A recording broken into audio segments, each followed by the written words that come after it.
Watch Google. Watch best ending. All right.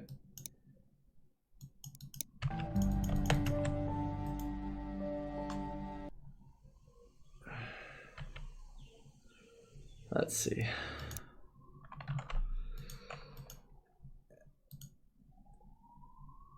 Welcome to Uganda. Green Hell. Best ending.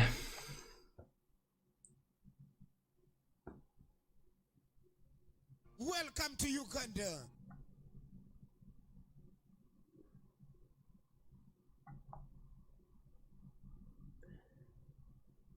I don't. Oh, here we go. All right.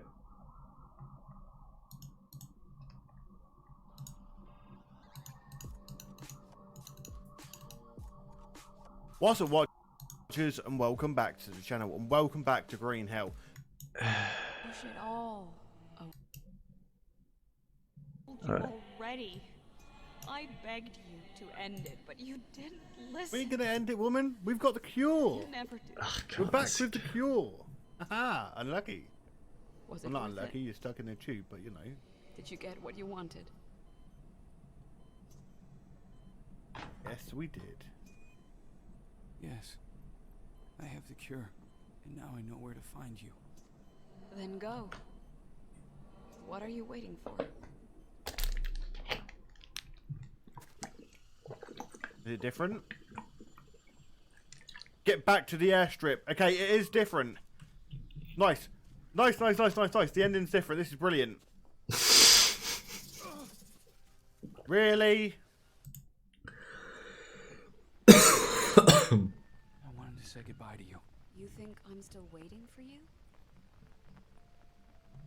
I'm seeing thinking. I have to believe that. I don't know. So much time has passed. Yes, you're a fighter.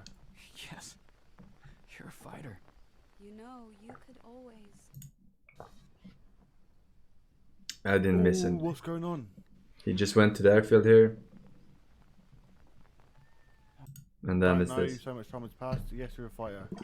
Yes, you're a fighter. You know, you could Welcome to Uganda. to me. I really hope that this won't. I want to increase the volume, but I don't also want to increase the volume. Here we go. Here we go. Here we go. Hey, Mia. Thank you. Goodbye, mi amor. Mi amor. Oh, she was dead. We I was don't hallucinating feel the whole so time. good. Welcome to Uganda.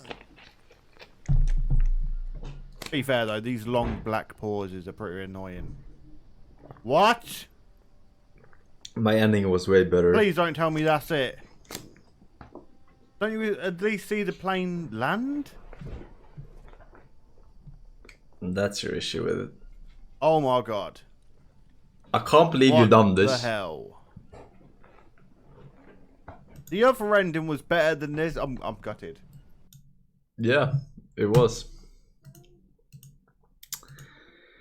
It most certainly was, mate. Oh well, we fucking completed that shit.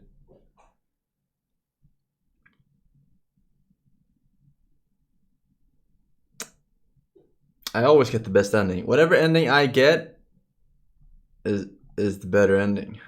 Welcome to Uganda. Watch Half-Life documentary. Actually, it would be. Yeah, we do have time to watch it.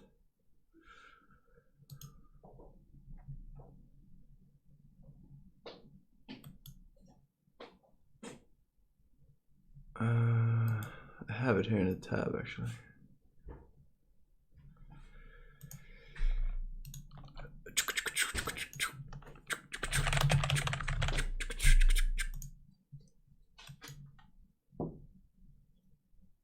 Are you gonna make it? No. I'll have one. Yeah, thank you. Nice, I can eat and watch. Alright. I haven't seen this one. We saw the God of War one, but this one is apparently... Welcome to the Good as well. HEV Mark IV protective system for use in hazardous environment conditions. Everyone's got that game. You know the one. The one that shattered your preconceptions about what video games could be. Maybe for you it was the Italian plumber, or a soldier on a sneaking mission. But for me, and many others, it was a theoretical physicist with a crowbar.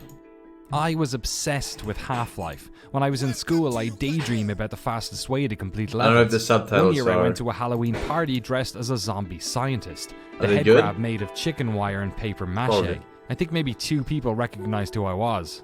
God knows what the rest of them thought. I met Gabe Newell at a gaming convention in Germany Oh, when I was shit. 19. Told him Half-Life was the first PC game I'd ever completed. He said, "That's cool." I didn't have any follow-up questions, so I just kind of nervously shuffled away. So, what's this all about exactly? Well, Half-Life just turned 20 years old, and I'm not a kid in Ireland anymore. Somehow I came to live here in America, making documentaries about video games. So I figured if anyone was in a good position to make a video to celebrate the legacy of this franchise, well, it just seemed like the stars had aligned or something. I reached out to Valve a few times, but never heard back. Nobody responded, but I got the message. Half-Life is a difficult topic for them, unfinished business, a story left untold, an asterisk that qualifies everything the company has achieved since. It sort of hangs over their legacy like a rotten smell that just won't go away. But the Just influence make of this it. series won't go away either. You don't have to it deal with this radiates shit. outwards from that blast 20 years ago, and its effects can still be felt today. In the design of countless games, the work of modders, the legacy of esports, and the passions of a fandom that still persists today in That spite of the fucking map. deafening radio The silence rats. from its creators. So then I thought, to hell with it, let's That's just some do old the school documentary shit. anyway. If we can't talk to Valve, then let's talk to all of those people whose lives were changed by Half-Life, the contemporary developers whose work was inspired by Half-Life, and the crazy ones who are attempting to finish the story themselves. To do this, we'd have to hit the road for a couple of weeks, traveling from LA to New York with a few stops in between. A journey through the design and influence of Half-Life. A road trip into the unforeseen consequences of a series stuck in limbo. I want to figure out what it is about this game that has us still talking about it 20 years after its launch. So grab your crowbar, friends. We're Black Mesa inbound. Oh, when is that shit releasing? The latest thingy with Black Mesa. Is it The this year? entire industry fundamentally shifted with the release of that demo. It looked really good. So about a year later, you know, the mods start rolling out. Counter-Strike lands in 1999 in June. Started playing, I was like, this is Oh totally different than anything man, else. I fucking remember this map too. Holy shit. Fucking mansion. When I started at 2015, 2015 was actually already working on a Half-Life expansion pack that never saw the light of day. And so we made a list of all the kind of cool things that were out there. The top of our list was actually Half-Life.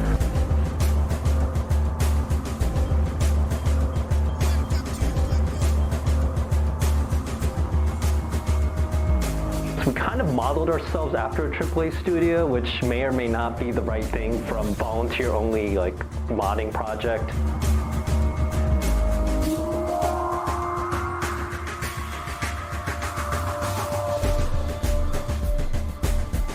And what version did Valve officially take over Counter-Strike? From it being a user mod. 1.6? 1.5? So many people were introduced to video games as a rich storytelling Are you sure? experience through Half-Life that I think it had Might a have really been big Source. impact on a lot of people who make games, but it also had a big impact on people who just enjoy games. Why would they call it 1.5 and 1.6 then if they officially took it over? Welcome to Uganda. 1.6 was shit? What was 1.6 shit? Definitely not. What are you talking about? So a lot of people hated Source. And 1.6 was the good one. Now 1.5, on the other hand, that's shit. So these are like There's all fucking the old shields like and shit. Half-Life beta and alpha builds that I still have collected at my place of all these sort of old. No, wait, versions of Half-Life 1.6 that I had through the introduced years, and there was shields. something, you know, I would get a lot of game discs over the years, And this was back when people were pretty open to get it. So yeah, here's like Beta 17, here's the Half-Life Banned in Alpha tournaments, build though. from October of 1997. I don't understand why it was banned. Yeah, a Half-Life Alpha version from December of 1997. So this is, you know, the first year, 1.5 right? had But I riots. sort of got all these builds, and I was keeping them, and you know, I don't know why, but I was just, there was something about the game that got me really excited with sort of the animations, and I remember, you know, the first demo where they were sort of showing the tentacle technology kind of busting through the glass, right? And that was like an amazing demo that Gabe and the guys did. So I was just kind of interested in the game, and I think I pitched Valve on the idea of coming up to sort of tell the story of the making of the game. Sent an email, which I still have, to Gabe, saying, hey, what do you think of this idea? They're like, yeah, sure, come on up. So I headed up, like, you know, took a couple days off school to go up to Seattle. Things to were fly way up from easier LA to back then, Seattle huh? and hang out at Valve as they were finishing Half-Life. A company that never shipped a game before. It was two guys from Microsoft, Mike Harrington and Gabe Newell, who were sort of trying to, you know, build this kind of new game company. And yeah, it's insane what it has turned into, but back then it was just a cool game that I was really excited about. And you know, everyone in the journalism world was excited about too, right? It was winning awards at E3, people thought it was like, felt fresh and felt different. So yeah, I just want to kind of go and tell that story. I want to say it was in like September of 1998 when, yeah, they were pretty much like finishing up, like when I was there, and you saw the photos that are still in the story, but they had the sort of head crab pinata that was like at the studio that they were eventually going to crack open when they finished the game. And again, it was, you know, it was a much more dramatic story back then. It We so called them final hours because literally they had to like finish the game, bug tested, and then what they put on that CD-ROM was like, that was the game, because there were no day one patches or anything like that, right? So yeah, I was there and probably spent, I want to say maybe 2 or 3 days at the studio. And you know, one of the things when I do final hours is I really how old is Gabe? I like to talk to everyone at the studio, right? So it's not, I wasn't just talking to Gabe, I was literally talking to, you know, John Guthrie and Ken Birdwell and Mark Laidlaw and all these guys that were kind of actually working on the game. To hear their story. 50 plus? And it was, yeah, I was just fascinated, right? And as a kid in college, like this was a crash course in like what it takes to make a game. And I remember Gabe took me out for, I think, sushi one day, and I'd like never really eaten sushi in my life at that point or something like that, and I was like embarrassed because I was trying to figure out how to use the chopsticks, and he was sitting there eating sushi. I'm like, I feel like I'm going to be an idiot here, and I need to like figure out how to eat my sushi properly, use my chopsticks properly, so I impress this guy. Because again, he had come from Microsoft, like he was a well-off sort of well-known executive in the tech world, and Mike had come as well, and Mike's wife at the time, Monica, was. I didn't actually know this. Was he a millionaire before Valve?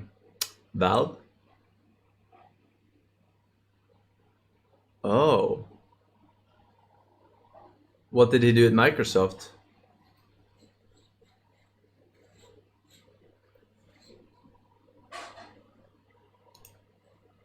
Janitor. Yeah, it happens a lot. Oh, make DirectX. Oh, it happens a lot that a lot of these developers jump off these big companies and make their own shit with the money they have. But I thought the marketing they just got lucky. Valve just got lucky. Like I remember Gabe and his wife. They know they had were, this like, funding from packing themselves. like manuals for some of the boxes, like on the floor, and it was just like it was a very simple time. Wait, he was a Harvard dropout? Great minds think alike.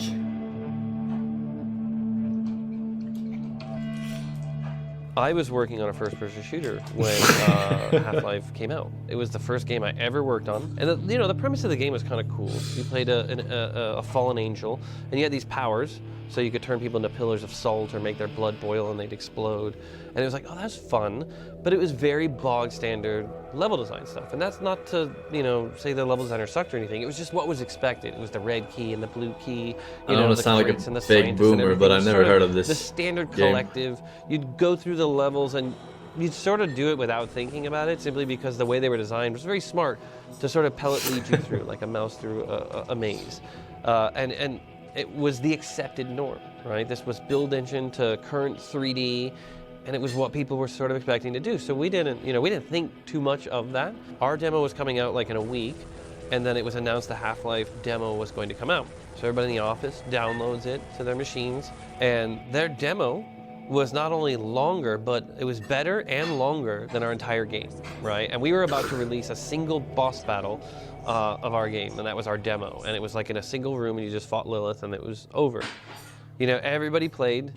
Wait, I know this guy. Like Who is this guy? Quiet discomfort that sort of spread throughout the entire studio, right? And when I went to Cyclone, one of the first things I said was, I am only the God of War direct. If you guys are not fully owned by 3DO, because I don't want to go over and work for 3DO, I'm not interested in that. And they were like, no, we're all independent, right? That ended that day. The demo came out, the game came out, and it just thudded. It was an echo of nothing. Nobody cared, because the entire industry fundamentally shifted with the release of that demo. Everybody in the gamer side and the creator side all had their brains collectively flipped. It was the they live moment where Roddy Piper's putting the glasses on and seeing the signs, right? That is truly how I felt, going, oh, this is how games can be.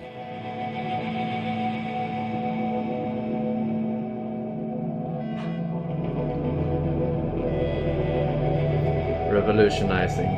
Indeed. Love FPS games, right? Like Doom and Quake, and played tons and tons of them. That was, the leak happened, and that ended up being like a demo that they put out with graphics cards or something, right? But that came out, it leaked early. Right.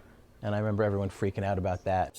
The train ride stuff is kind of amazing, because I think if it's at that time it was so engaging. You're just like, what is happening? Yeah, you had here? to update your graphic kind of what happens next to run this game really good, happens, right? probably.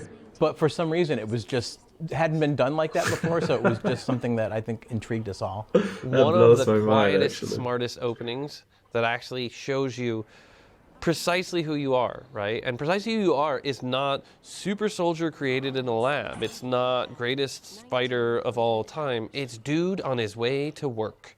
Casting a character who never speaks, so you're 100% placed in Gordon Freeman's shoes. They were one of the first games that I ever played in which the character you embody takes part in the inciting incident of the story, right? You garlic butter? Are encouraged, tricked by the scientists to do something which causes all the chaos of the entire game world, so you're far more invested in fixing it.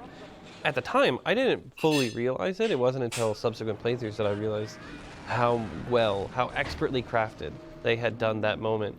Story was told at you. We were in our infancy of storytelling, where it was a bunch of probably level designers dictating some of the story, so they were loving to do this, but maybe that wasn't their forte, so it was not necessarily writers solely or anybody that was directing these things. It was more of like the collective team saying, it'd be great in this level, let's try this. It was guys that all came out of the mod community, right? That was the smart thing that Gabe and Mike did, is the mod community around sort of Doom and Quake was they kept incredible. That strategy, and they were really smart about just like going, as you said, to like these kids who like learned how to use some of these editing tools, and went to them and said, hey, come work, on this game. So yeah, that was what was cool, is the personal stories of I'm trying to think, like John Guthrie, even John Cook, all these guys that were modders that sort of just came into the studio, and it provided a lot of color. And then, they had a very interesting structure there too, with these cabals, which I think they still use to this day, where it's groups of people that would sort of all come together and build things.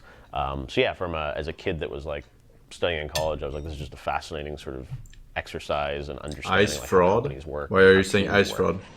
Did I miss something?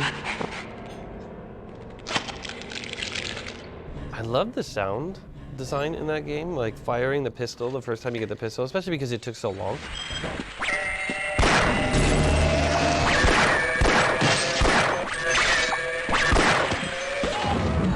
You'd get the tuck, tuck, tuck, tuck, tuck, tuck, tuck, tuck, the crowbar.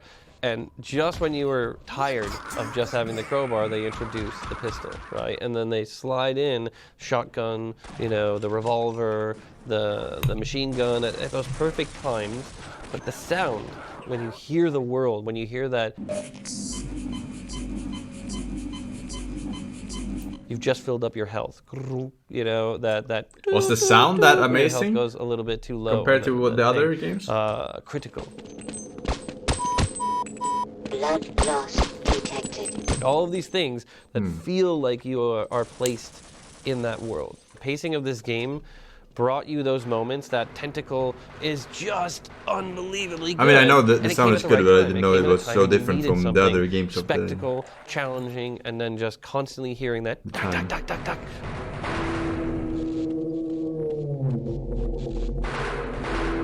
I still remember I got an early version of Half-Life, and it was Halloween of 1998. And I remember I was at my place in LA, and I got so sucked into the world that people kept ringing my door trying to trick or treat, and I just was like ignoring them because I was sitting there playing Half-Life. And I remember it was that moment where you sort of have the helicopter outside and you've got the rocket launcher, and it was this moment where you're having this battle, and it grabbed you so much because what they did with that game, there's just such a flow to it, right? You're in this flow state, and I remember like the CD audio tracks on the CD that they had recorded, and they would sort of come into the gameplay, and you sort of get into the skirmish mode, right? And the music would start, and you sort of start these battles, and there was a choreography to it, which was just incredible. So I still remember that, like Halloween, and it was like starting, and it was like, 3 o'clock, and like the sun set, all these and I was just like still so focused on like getting through Half-Life. Still remember the sort of the helicopter fight. I remember the guards sort of dropping down on those kind of like black, lines. I did beat this on stream, right? Their AI wasn't that revolutionary, but it was. It was the first time it didn't feel like random people mobbing you, but soldiers around the corner communicating with each other and then tossing grenades around the corner. It was absolutely mind-blowing. The introduction of the fighting the helicopter. Never played Half-Life 1 on stream. At that right moment when you're like, all right, I'm ready for something, and then it just kills you almost instantly. You're like, oh, okay, I get it. But I remember playing it after I played it for the first time back in the day. And they are the originators of maybe I played Black Mesa. Right? And maybe I played that. That affected me so strongly that even with God of War, what I wanted was no camera cuts, but also no cinematics. I wanted you to be able to be, in a room with 10 people, and I want to pay attention to that person, right? And if I don't pay attention to the other 9 people, I might miss something. That's really hard.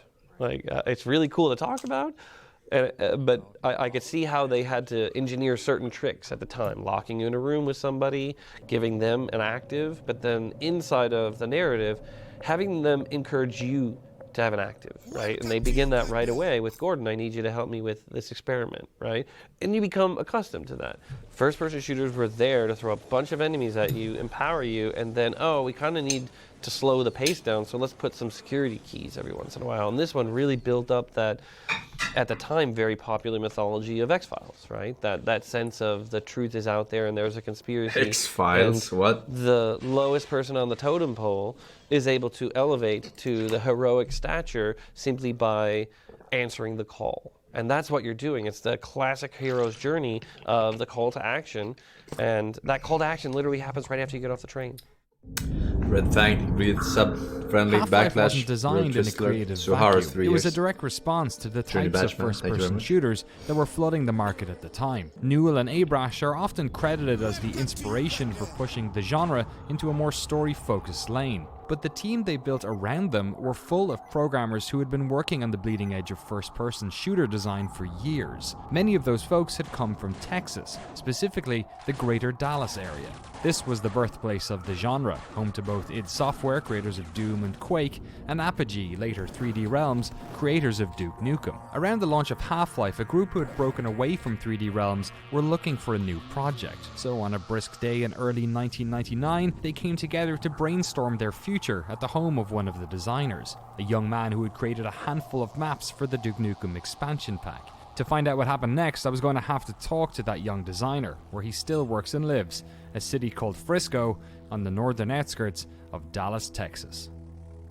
I knew a bunch of people up there. I'd worked with Doug Wood, who was the lead animator at 3D Realms. I worked with Chuck Jones, who did all the character design at 3D Realms. Brian Also Martell, doing the one of our fucking partners, millennial worked with shit. Terry Teasley at Microprose. He was the art director for the project. And just kind of knowing each other, because the community, especially back then, was super tight for people working in first person and 3D. And so we made a list of all the kind of cool things that were out there that we thought would be really great to be a part of. And the top of our list was actually What is this guy's Half-Life. shirt? We saw its genius. It was doing what was a natural evolution of what needed to happen in first person. And even though like the original game, I think in that launch period sold like 400,000 units. Like to us, it was like, wow, this thing's going to be massive. It needs to percolate. So even though it wasn't like the biggest selling franchise back then, we knew that there was some magic to it, and we felt like we could legitimately help. Wait, The Half-Life team's only previous sold attempt at going 400,000? independent, a Oh, company yes. called Rebel Until Boat the date Rocker, he was had their first referring game to. cancelled because they bit off more than they could chew, creating a brand new studio to create a new game with a new IP the first week. in a new engine. So if they were going to take on a new project, they wanted to only do 1 or 2 of those challenges, not all 4. Half-Life seemed like a good fit. It was a successful IP, which back in '99 Now you meant know why expansion Valve stopped packs were making soon to Half-Life follow. games. It ran on a modified Quake engine, and the design of the game was something they felt Because they the could free work mods with. were So the team decided they'd more try popular. and reach out to Valve. But little did they know, as they were slowly filing out of Randy's house, that Gabe Newell in Seattle was already interested. He had read a blog that Randy had penned about the closing of Rebel Boat Rocker, and before leaving work that evening, decided to reach out. That night, randomly, I got an email from Gabe. He said, hey, I heard you guys are free right now. Maybe we should talk about something. So I got on a plane, went up to Seattle. I had this idea of kind of simultaneously doing like a Rosencrantz and Guildenstern kind of thing with Half-Life, but also what if the pitch was you're coming at it from the enemy team, you're the bad guy, right? But then like, because of the circumstances, you actually aren't a bad guy either. Like you have to be a good guy too. And so I went up, elevator pitched Gabe, and then gave him more. They were like, this is amazing, like we should do this. And then he was like, hey, here's the thing. We don't own Half-Life, so you gotta go down the street and talk to publisher Sierra, and if you could talk them into it, we're down, So wait, they gave drove down away the the street IP to their fucking publisher? Gabe called ahead to let him know I was coming. Really? I think we got that was February, and we got the deal done in April. That's pretty gnarly for that kind of business development, but they were motivated and I was motivated, so we were able to get that job done pretty fast. That's to get normal. the contract signed, Not anymore, Randy it's and his not. colleagues would For have sure to not. incorporate as a new studio. Absolutely Their first not. project was going to be Half-Life Opposing Force, an expansion pack to a game made by a company called Valve. So perhaps it's fitting that they landed on the name Gearbox. They started work right away, but soon realized that Valve's unique way of project management was not particularly well suited to collaborating with external studios.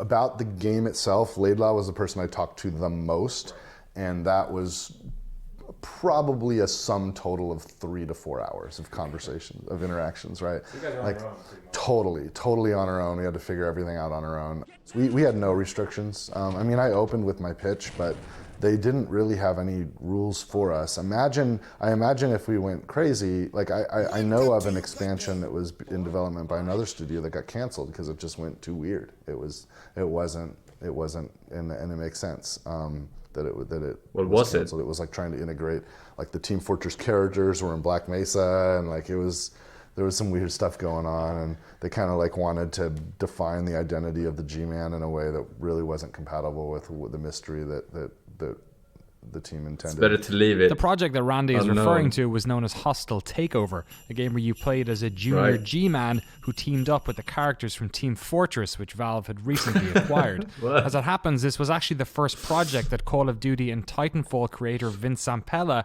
had worked on back at 2015 Games, before he and the team eventually started work on Medal of Honor Allied Assault. But he has a different answer Young G-Man. for why it never came out. When I started at 4-hour 2015, intro, I Resident was actually Sleep. already working on a Half-Life expansion pack. 4-hour intro. So that never saw the light of day. Yeah, it was more involved with the main story. It wasn't a side thing, but they were already in production on it, but it got canceled. I remember taking a trip up to Valve not long after starting at 2015 and realizing that they absolutely hated the guy that ran 2015, and it was like, oh shit, what happened here? So, and then after that, it fell apart pretty quickly. While 2015's expansion pack was cancelled, Gearboxes would go on to great critical and commercial success. Opposing Force was celebrated for breathing fresh, creative energy into the Half-Life universe. So I asked Randy what were some of his favourite elements from that game. The boss in the, I really, in hindsight, I shouldn't have done it because it's like kind of breaks Half-Life a little bit, but I recreated the Star Wars trash compactor. after the pitworm. And the design of the pitworm, and Patrick's like had to code that up to get it to like, you know, and Stephen Ball did these amazing animations, so like it's really creepy when that big eyeball's like looking at you, and then like the big claw, and you're like, oh crap. The barnacle grappling hook was a great idea. I think that was actually Patrick's idea. Because you know, there was Quake CTF had the 3-Wave guys added a grappling hook, and we were having so much fun playing with that. Like, hey, what would be a grappling hook in the Half-Life universe? There already is a grappling hook. It's the barnacle hanging from the ceiling. What if Gordon can get one like stuck on his hand, or Adrian can get one stuck on his hand? Okay, I'll cover you. The success of Opposing Force paved the way for a second expansion pack, and just like Opposing Force, the team at Gearbox wanted to tell the story of Half-Life from a fresh perspective. The only reason why the first one happened is because we pitched it, right? Like there was no plan. Everything was kind of ad hoc, and then once that happened, I was like, you know, I was pretty hungry and I loved what we were doing. So I had a conversation with, gosh, you know, I think it was Jeff Pops was up at Sierra about the possibility of doing another expansion, and the starting concept was, hey, you remember when Gordon's in the tram at the very beginning and he's going down the tram ride and there's a security guard just banging on the door trying to get in? Okay, so this is the game where that's you. That was our starting point, and we mapped it all out, and we figured out where you know, what the Barney was doing, and we created the Otis character to give a counterpart to Barney and had some fun with it. Barney was in the elevator when the cataclysm happened, when Gordon, you know, caused the resonance cascade. And Rob Hieronymus, one of our level designers, like I think that was like the only thing he did on Blue Ship, but he spent the entire project just making that elevator ride just the most amazing. Like there's animation with like, you know, things flying around, the elevator, you know, crashing. It was like Tower of Terror in video game form. The stuff I worked on, I really liked. The whole game trains you to just run up to the health. I don't think I ever played. I played. How many Half-Life 1 expansions are there? And sparks coming out of it, and when you walk up to it and use it, it explodes. Now I was nice. 2. I did like 1 point of damage. I remember playing 1, but I don't know if I played this. Screen the shake second pushed one. you way back. I wanted it to feel impactful, but I didn't really want to kill anybody. I just wanted you to feel like, oh shit, anything could happen. Like I didn't see that coming. That was a shock. That was a surprise. Kind of a magic trick on people. When you play as a guard. When it comes to Half-Life, Gearbox are most known for their work on those 2 expansion packs, but the truth is that they worked on almost all post-release Half-Life content in some way or another. They helped a little on the cancelled Dreamcast port, and helped on various Counter-Strike projects, but it was their work on the PlayStation version of the game that resulted in one of the most interesting Half-Life side stories. An entirely co-op adventure starring 2 female protagonists called Half-Life Decay. Whenever we do something, we always try to go above and beyond, right? So like, hey, PlayStation 2 looks like it might be an interesting platform. We were talking to Sony before it launched. We got access to I've never seen this game. Hardware. Sierra had never published a console game, like literally never published a console game. So we're like, I think we're going to be the first people for Sierra to publish a console game or develop a console game. We're going to do it on the PlayStation 2, and let's make it Half-Life. And so everybody was kind of on board. So it's like, just porting it isn't enough. We gotta, like, what else can we do? Let's build another chapter. You know, I played a lot of GoldenEye on N64, and my fondest experiences on console FPSs are when you're playing, you can have split screen co-op or split screen multiplayer. So I'm like, okay, we gotta do that. We gotta do it. Like, it's gotta be done. And okay, if we're gonna do co-op, like Half-Life, there was Sven co-op, but like, what if we took that, like, what if we actually designed the game to assume co-op? But we knew, okay, we're gonna have 2 characters now, and we're gonna make new characters because that's what we do. Okay, what are the 2 characters? And what occurred to me was, when Gordon gets the HEV suit, there's an HEV suit, but there's 2 empty pods. Who are the scientists that are wearing those other 2 suits?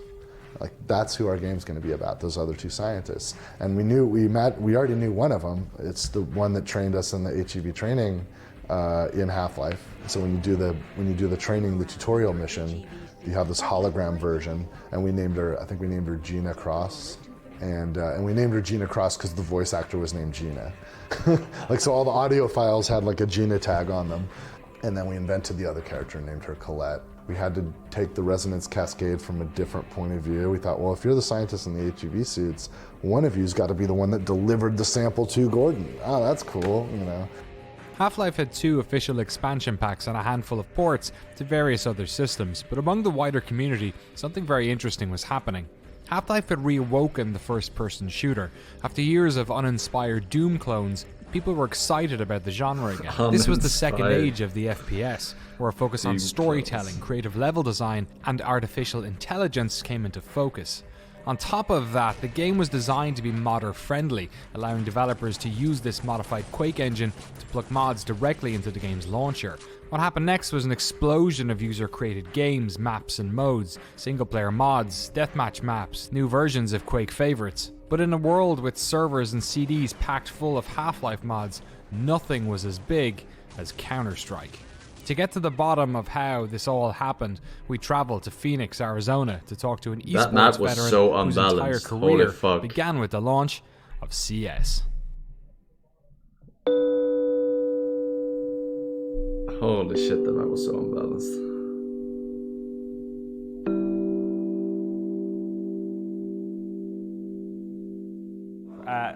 How old does this make you feel that we're talking about Counter-Strike being 20? Yeah, it was fun because everyone was shit, but when you think about it, because I was old when it came out, so if you had decent the players, demographic I play around, you know, and there's no way you can lose as terrorists. So even when it first came out 20 years ago, I was kind of one of the older guys in the scene, and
I have a copy of your favorite, probably your favorite version of Counter-Strike here. I just thought you might like to have a look at it.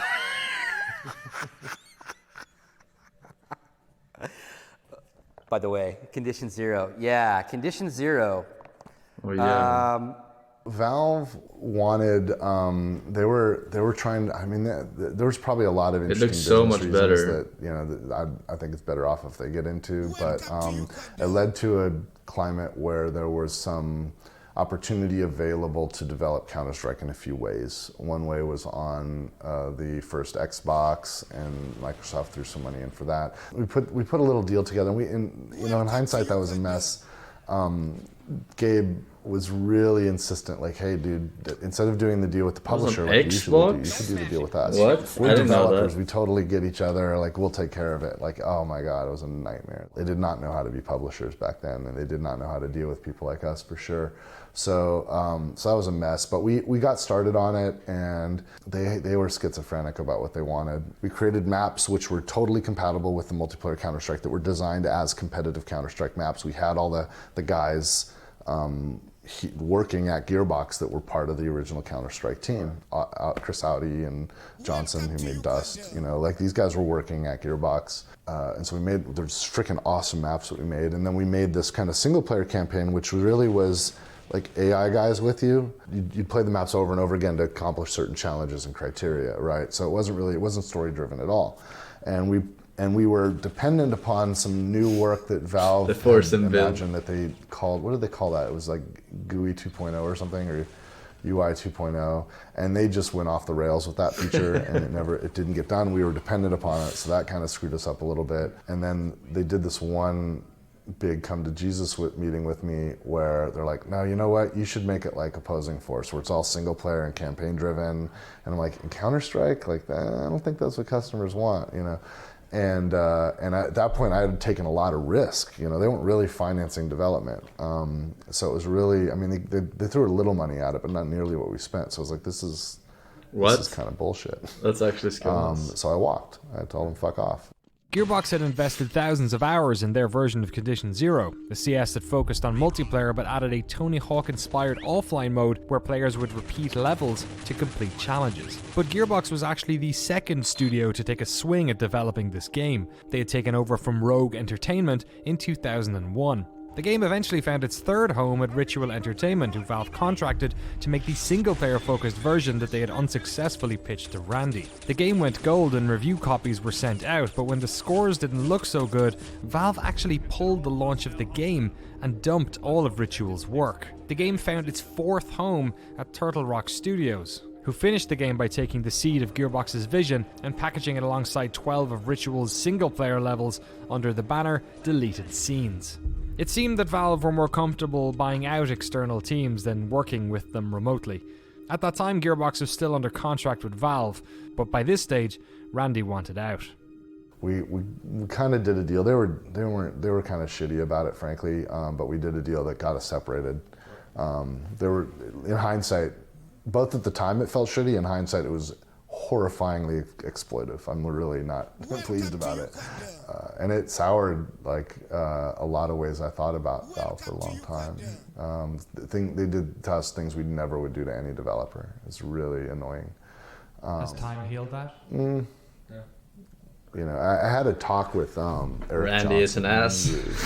About it. He kind of shared there were some other things going on behind the scenes that were really affecting Valve, and it made their behavior make sense, but it was still shitty. Yeah, ultimately he told me that what they were really doing is the game couldn't come out because of some other things. They were doing the big play with Sierra where they were trying to reacquire the Half-Life IP. So they were buying time? Yeah. At your expense? Yeah, at our expense, yeah. And I said, dude, you should have just leveled with me. I'd have played the game with you. We're supposed to be on the same team, man. As the community created more and more free mods, Valve seemed determined to bring these under the wing of the studio and make commercial versions of them. Counter-Strike's box copies hadn't been very successful, so they started work on a sequel to Team Fortress Classic and hired the team responsible for Day of Defeat. A retail version of that was published by Activision in 2003. But outside of Valve's control, post 1.0 Counter-Strike was expanding into new and exciting avenues. Professional gamers had existed before, but usually just as cheap marketing gimmicks. But as broadband expanded throughout the world, it actually made watching esports events possible for the first time. Sites like Godfrag went to great lengths to broadcast these matches to fans all around the world.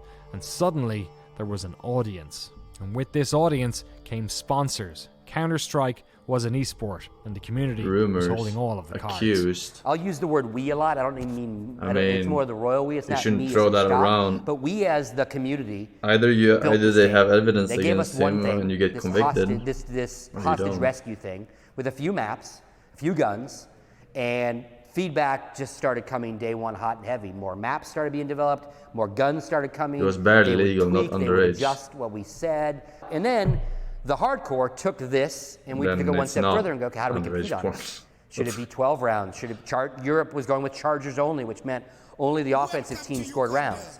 You know, we kind of, as a community globally, playing in different leagues and on different ladders, kind of figured out what is now, for the most part, the standardized rule set of competitive only offensive. Which Valve then took to heart when they added it, and Global Offensive has matchmaking the kids play on. It roughly uses those same parameters. Were so different, now, right? We basically played the same game we played. Were these rules intact in CPL? After those first couple years of development with Counter-Strike and figuring out the game Back in and like then how we compete in the game, 2001 or 2, 3? we've just gone for it since then. Counter-Strike's story doesn't end there. We'll dedicate a shorter video to chew that one out, but the cliff notes look something like this. Valve released Counter-Strike Source alongside Half-Life 2 and split up the casual base, but the professional players pretty much universally hated it. 1.6 was king. That was until Time made a mockery of that too. And the money, of course. Esports had moved towards the expanding market in strategy games.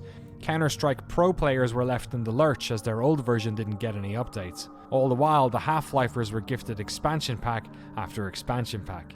But just like CS, eventually StarCraft became old news too, toppled by a modified version of that genre.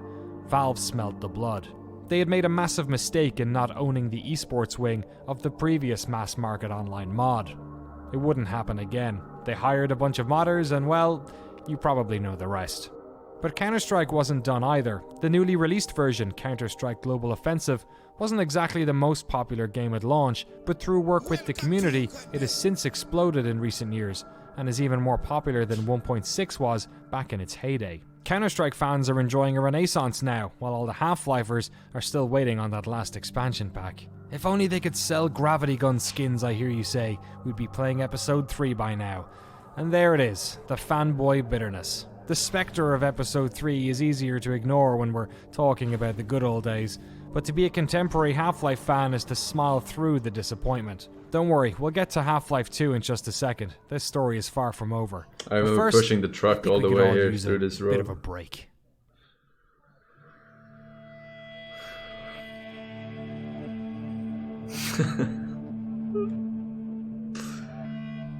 The whole distance.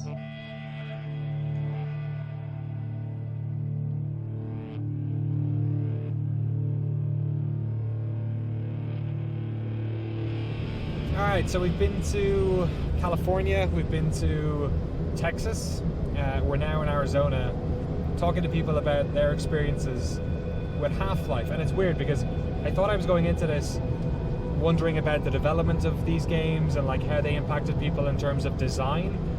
But what's kind of actually come up is... Damn, I remember now. Interesting from way. that early Corey look Barlog, at like, League.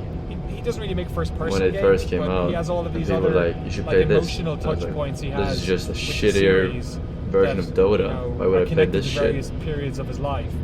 Randy Pitchford. Why would anyone play this to it fucking in terms shit? Of design because he'd worked on those But games. then they invented but he the also fucking has a lot of, free-to-play like, shit.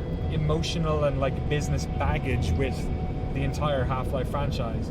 In fact, one Well of the weirdest played, things about Ryan, this is well that all of played. these people, to a person, have all wanted to talk to us about Half-Life. Like literally every single person we emailed about this documentary said yes, and then, you know, took time out of their schedule, and all, you know, some of them had PR people fly in from a different city to make sure we could do this, to talk about a game that none of them worked on that came out 20 years ago.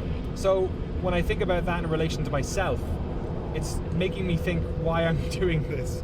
Like, we could have done a documentary on anything this month. So why did I force Jeremy to get in a car with me with his massive camera? It's a convertible, by the way. To go all around America and talk to people about this old ass game. Like, it obviously means a lot to me as well. I'm not really sure. I'm still trying to like process this whole thing. You think this guy wants Half-Life 3? But one of the things I definitely wanted to do while we were in the sort of general Arizona area, since we were in Phoenix talking to Scott, was go visit some mesas. I've never seen a mesa before. The Black Mesa in Half-Life is actually based in New Mexico. And I looked around some places around New Mexico and the sort of general area around here, and none of them really looked exactly the way I remember the game, when you come out of that tunnel and you're fighting the Marines on the outside of that massive, you know, view of the river and the mesas in the distance. But the place that did look like it to me was actually northern Arizona. Now, we probably can't get up that high, but we're going to get high enough. And I mean high in the spiritual way. We're going to Sedona, which not only is famous for its beautiful mesas, but also for its various vortexes.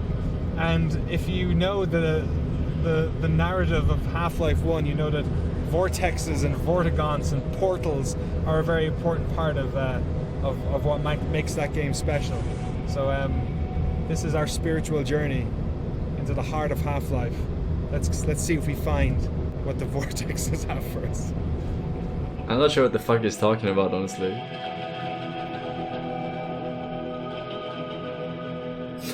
Look, what are you talking about? Are you gonna get high and like the fucking game we just played? Get some visions of Half-Life 3? What? Hello and welcome to the beautiful mesas of Sedona, Arizona. We woke up especially early this morning to try and see the sunrise, but unfortunately nature had a different idea. But as it turns out, it kind of works a little bit better for my, you know, beautiful HEV jumper here. I feel perfectly dressed for the occasion. One of the reasons I wanted to come here was because the mesas in Half-Life, it's almost like a Disney lot or something. They're just these, like, it feels like you can reach out and touch the like cardboard sides of them.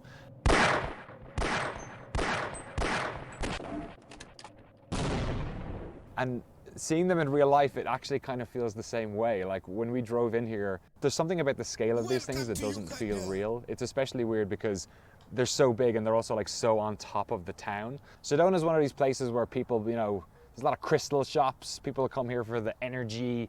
They check out the various vortexes. There's probably, is there a vortex here? There's probably a vortex. We probably drove past a couple of vortexes on the way up here. And it does have a special energy to it. It's kind of different to Half-Life in that Half-Life's mesas there's like no foliage on them whatsoever.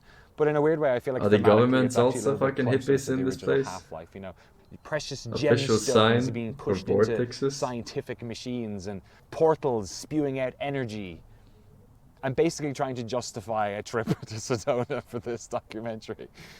But the whole thing has me kind of thinking about that, like, you know, that weird out-of-body experience, and it actually kind of reminds me of, have I ever told you that story about when I was in the mission, stoned in San Francisco?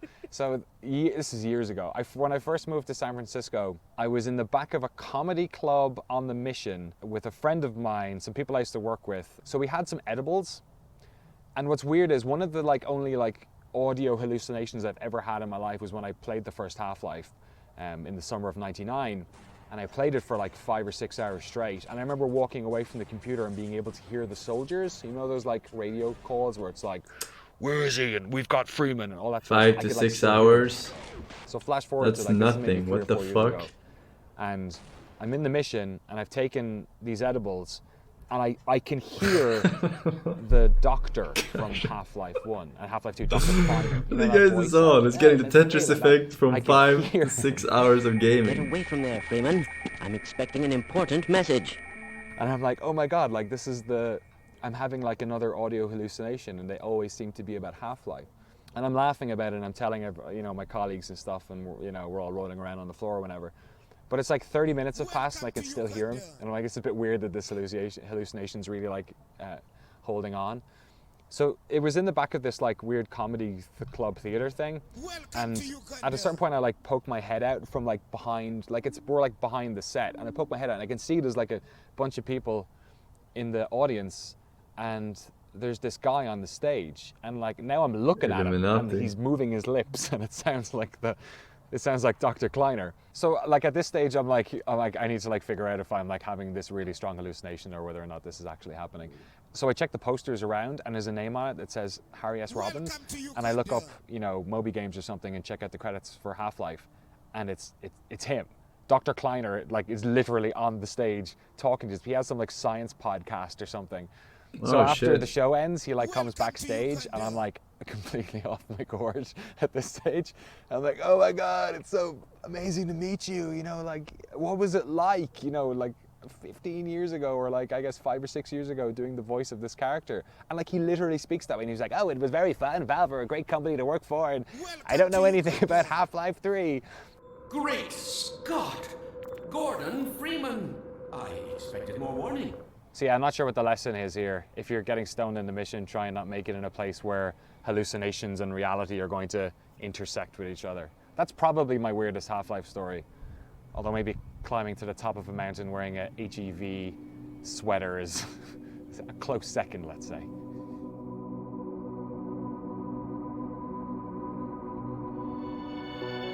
As it turns out, the sequel for Half-Life would be set far from many maces, but its launch would be no less revolutionary. Half-Life 2 went through countless missed release dates, and a hacker who spread the game's files all over the internet for every game developer under the sun to poke through. But that didn't stop it from being what many consider to be the best first-person shooter ever made. I don't remember When you're that. a fan of video games, it's almost indistinguishable from sports. We follow developers like our favorite team. Indie studios are like the underdog story. Big publishers are the evil empire. We cheer when an old legend rises again, and scream at the television when our favorite underperforms. So when a studio knocks it out of the park on their very first hit, we don't expect them to walk up to the plate a second time and do it again. That doesn't happen. id Software was as close to we got as that type of MVP. They went from Wolf to Doom to Quake, but even they couldn't seem to compete in a post-Half-Life world. Maybe Valve knew this. Maybe they knew to make a revolutionary great game is one thing, promised but him a to job follow if it up he with comes another, out, and well, when he that's going to did, take something very special. Once Hacker away again, to cops. it was time to raise the bar. What?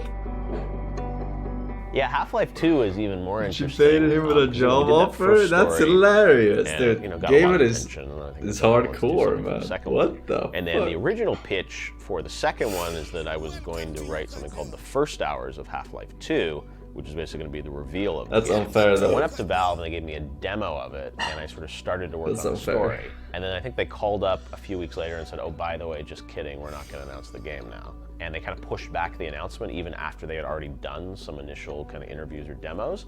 So I used all that information from what was going to be the first hours of Half-Life 2 to turn into the final hours of Half-Life 2, and then obviously that became a much, grander story with the hack and, all that stuff around it. They felt more pressure, right? So Half-Life 1 was just a bunch of guys trying to figure out how to make an action game. Half-Life 2 was a team that felt the obligation of delivering for a fan base and the crazy expectations that come with kind of pushing the limit of what you can do. And they were trying to push, technology, they were trying to push gameplay. So it was a bigger studio, but there was a lot more weight on their shoulders with Half-Life 2 because they didn't want to screw up. Jay Stelly showed me when he first got physics implemented in the engine. And they licensed. He's like, yeah, we licensed this stuff, Havoc, and we started to get the stuff in, and he had this little view model for a tool that he could use in the game to throw physics objects around. And I was like, that is awesome. And he's like, yeah, we're talking about we think this is so much fun to take a body and throw it into the pachinko machine, there's classic physics demos, knocking pilot crates over. I think we need to make this a weapon or a tool somehow in the game because it's just so much fun just to play with the physics, and that became the gravity gun, and it's that's some of the genius I think of the Valve developers. literally that same week, I was looking at id Tech 5. I was looking at id's engine, and they had just implemented their homebrew physics. Like they created the physics solver themselves, and they had a little tool that you could use to manipulate physics in the engine. And the mistake I made was, because I knew what Jay's comment was. I said, that's pretty awesome. You should think about letting the player have that fun, because you're having fun. Like, that's fun. And Tim's answer was, no way, that's way too much power. We can never give that to the player. That says everything I need to know right now about, like, you know, like when Valve stumbled upon a fun thing, their instinct was to try to find a way to give it to the player, whereas like the id mentality was like afraid of if the player would break the integrity of the technology. And yet, you know what? You can break Half-Life. Like, you can create problems with the physics constantly, but who cares? You know, like some of the most successful games in the world right now are super janky. The world is also built out of materials. So if something looks like wood, then it sounds like wood, scrapes like wood, floats like it, and if you shoot it, it'll fragment like wood.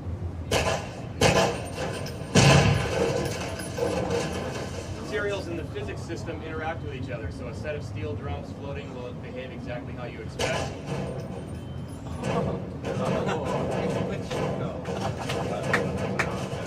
Didn't think this would be complete without a giant pachinko machine. Yeah, I think that whole kind of taking physics as a real piece of gameplay, right? That kind of really stood out as something new and unique. And there was some, you know, some frustrating moments with it, right? But there was some just amazingly fun moments where you could just sit around and play with it and see what could happen. And your experience was different than mine because we did things slightly differently. That's always cool. And I mean, at the beginning of Half-Life 2, that is an incredible sequence of world building. When you repeat the train, but then when you get off, it's a very different experience. It's very Orwellian, right? The military state oppressing all these other people, and you can kind of throw the cannon at the guy, and you pick that up, and you know, like hitting you with a baton, right? Like I remember like throwing the thing back at him, and he hits me with the baton, and it's like you get to experience, again, brilliantly experience firsthand chocolate mousse. The stakes of the world and the world building. The world building isn't something happening behind glass. The world building happens to you. Clown right? King, 50 months. Literally, the only France, thing Kiri, Typar, Oitsgas, Jabba, Pancakes, Rancoon, Fidget, my midget. You participate, and Martin the more people you can Nemi, figure out how to make you participate in the world building and the active sort of goal of the world, I mean, that's just, it's brilliant. I mean, the stuff with Alex I thought was really incredible, right? As a character that you would really relate to. So it was sort of, you know, they had done some fun, campy kind of character moments in Half-Life 1. People, I think, forget how much Valve pushed forward on technology with sort of everything they did, right? So like even the original Half-Life, they worked with this guy at NYU, Ken Perlin, and did the, you know, like the facial expressions, like how can you build off of that? Ken Birdwell, like he had, you know, new kind of animation systems he was designing, right? To sort of, you know, make the tech work. And yeah, as you said, like with Half-Life 2, it was like, you know, the physics gameplay, and it was like they were really, you know, always interested in kind of pushing tech, using tech to improve gameplay too, right? So it wasn't just like, hey, here's our crazy new graphics technology. It was like, no, like these physics are going to actually impact like how enemies, you know, interact with you. And then you get to moments like, you know, the Strider fights or something, right, in the town, where it's just like there's music, there are enemies, and that sort of choreography or dance. This one was really hard. The skirmish that would take place, I mean, those are some of my favorite moments in both games. It was like 2 weeks before the game was supposed to come out, and they still wouldn't even comment on like what was going on with it. And there was, I think, I remember a weird event at Alcatraz that I went to that they had done, I think, with ATI or something, where it's like the game was still supposedly coming out in like 2 or 3 weeks, and they did this event, but they wouldn't comment on if it was really coming out. Yeah, it was really weird, and like it was like they were all there and they wouldn't say anything, so they had this whole party, and then it didn't come out, and then finally, like it was like the week before or something, they're like, oh, by the way, it's like not coming out anytime soon. Those guys really care about their products and their customers, and they don't want to lie to people. And I think it's like one of those things where, you know, you get in a bad situation, whether it's like, you know, any kind of relationship, and you're just sort of like, well, how do you address these things? How do you talk about things? And it sort of becomes a thing where it's like, you just, you know, what's unsaid, right? And I think there was a little bit of that where it sort of was like, they didn't really know what to say, right? And they didn't want to say something wrong, so they say nothing, right? And that's sort of, you know, same thing what happened with, you know, episode 3, and I mean, all that stuff. It just sort of like, you know, there's not a lot to share. They don't know what to share, so they'd rather just sort of not say anything. And that certainly happened a little bit with Half-Life 2. So yeah, there was definitely a shift from 1 to 2, and that there was an obligation now to sort of deliver to this fan base that had a rabid appetite for more Half-Life. Half-Life 2 changed Well, the FPS, Artifact, but this story yeah. didn't end the way it was supposed to. 3 expansion packs To were be promised, fair- but instead of licensing them out, Valve would work on them internally themselves. I don't think The Artifact first was cost late them a lot of and money. fun, but unremarkable. The second was much loftier. and It ended could with a just, like, bombastic set piece forget about it, that you landed know. on a narrative Live and cliffhanger. learn. The third, well, it's been 11 years now, so you may want to cancel that pre-order. I've worked in the games press for about 7 years now and have heard all of the rumors that the game was spun up again by cabals within Valve a few times, but none of those projects gathered traction. That there's a virtual reality project centered around the Half-Life universe that may or may not still be in development. Was Episode 3 worked on, or was it Half-Life 3? Or perhaps was it neither? Maybe it was just a Vive game where you shake a crowbar around. Or has Valve just moved on? Has pressure, time, and the changing of the guard pushed them further from the Half-Life universe? I figured if anyone would know, it would be Jeff. I mean, it's been so long, right? I think it's, you said it's one of the internet's great mysteries, right? And look, believe me, every year it's like when I, daydream about the Game Awards, it's like, I imagine that moment with, Gabe walking out with the crowbar and like, here we go, right? And it's like, we all want that, right? But that's just, it's a fantasy at this point. And yeah, all the stuff around kind of Episode 2 and Episode 3, I mean, that was just so long ago. It has become sort of a parody of itself.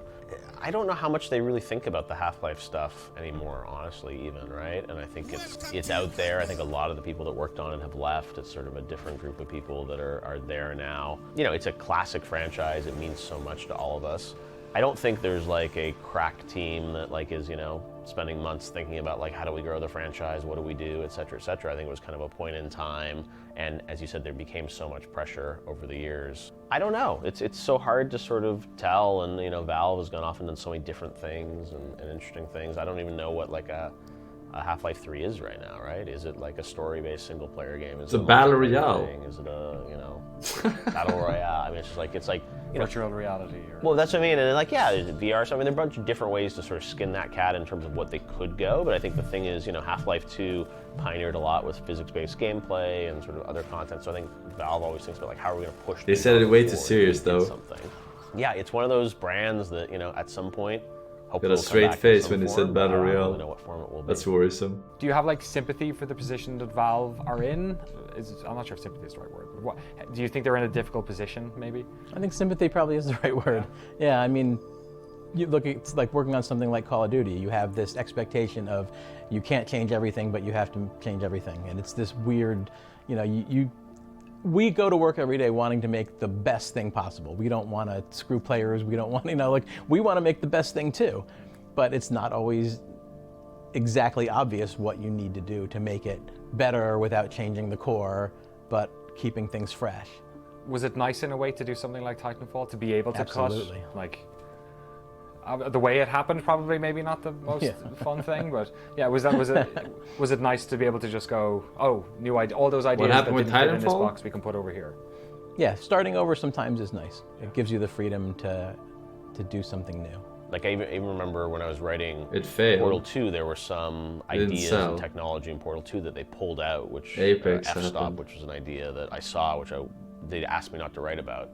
But at the time, they were talking about that as something that could potentially be like an interesting mechanic for like a future, Half-Life game or something. So I think there have been ideas, but again, it's all driven by gameplay at Valve. So I don't think it's like, here's, the epic story we're waiting to tell. It's sort of like, well, what is the gameplay? So for sure, people have experimented with stuff. EA but that's dumped not just all promotion of Half-Life. Titanfall. It's like, well, what could they do with Left 4 Dead, or what could they do with Port? It's like they have all these kind of IPs, so I don't ever know that like, hey, here's production, this team is devoted to like making the next Half-Life.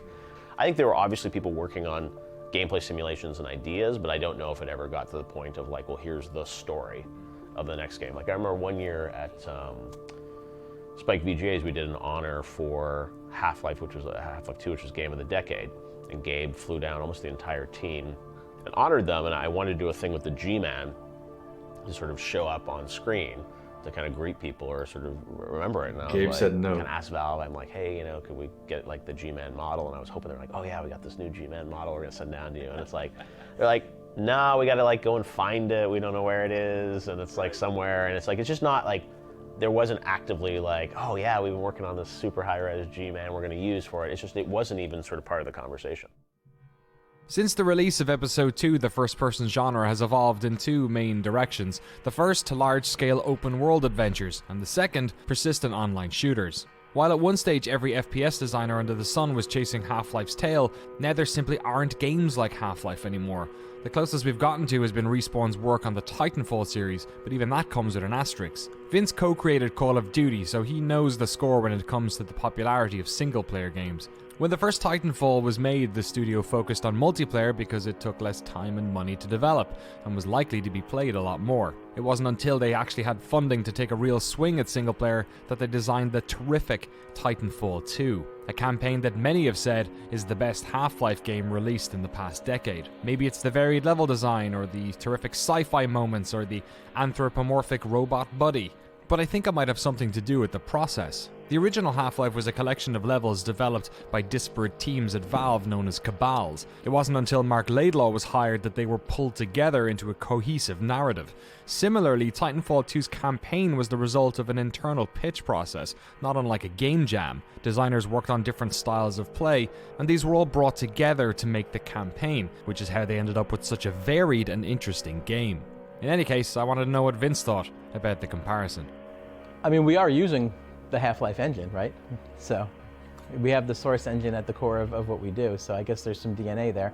I think it's got kind of a style maybe that is reminiscent of something Half-Life, right? It's also a great compliment, by the way. I take that as a huge, huge compliment. The way we kind of do it, and if you look at it on paper, it doesn't make sense, right? Like, so we have this 6-hour-ish single-player experience that you put like 75% of your money and resources into, that people either don't play or burn through as fast as they can to get to the thing that we spend 25% of our resources on and kind of cram it in at the end when we get everything else working, all the systems working. I think we approach it a little differently now, but I think back in the Call of Duty days, it was definitely a single-player game first, and multiplayer was, a part of that came later. There's more variety what you can do, because you play through a single player, it's you play through it again, it's probably pretty much the same thing, right? Multiplayer, it's a different game every time because your opponents are different, how they act, where they go, it's always different. So, and it's more social. It's just, to me, it makes more sense. Perhaps the future of Half-Life is a virtual reality game or an open world adventure. Perhaps it's a multiplayer game. Would us fans be satisfied if they just dumped us back in Crossfire with a virtual reality gravity gun? I don't know. Maybe? Hours of deathmatch on Crossfire with my mates, right? And then, Half-Life 2 comes out, obviously played the hell out of that game, but then we instantly wanted to play that deathmatch and throw in toilets and, the gravity gun. It's just the funnest gun on the planet, man. I mean, oh.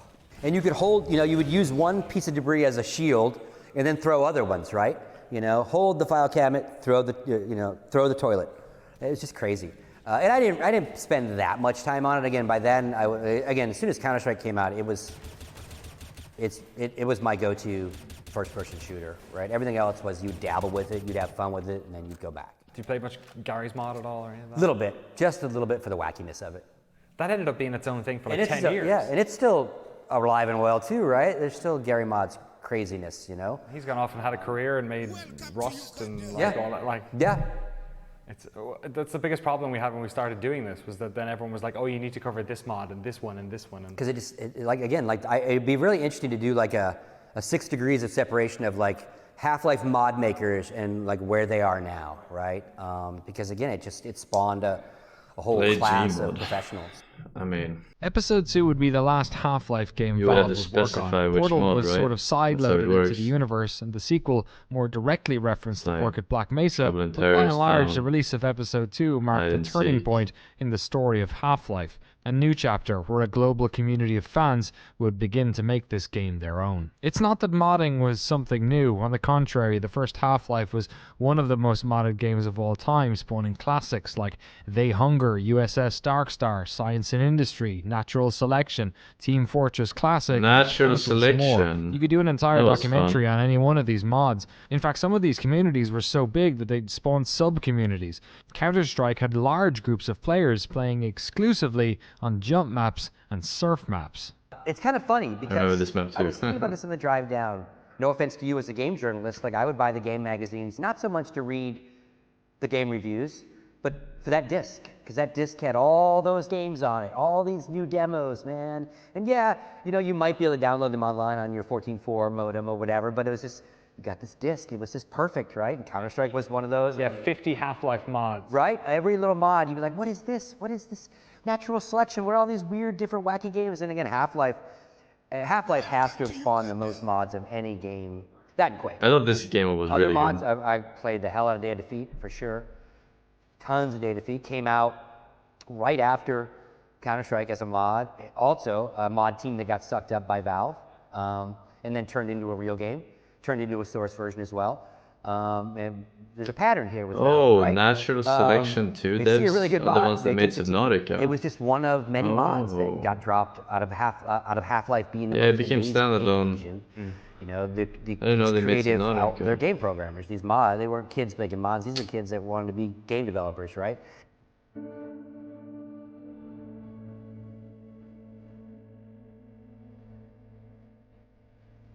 One of these Counter-Strike modders it's was meant Robert to be the Yang. same Robert universe. works as a professor at NYU Game Center, where he helps educate the next generation of designers.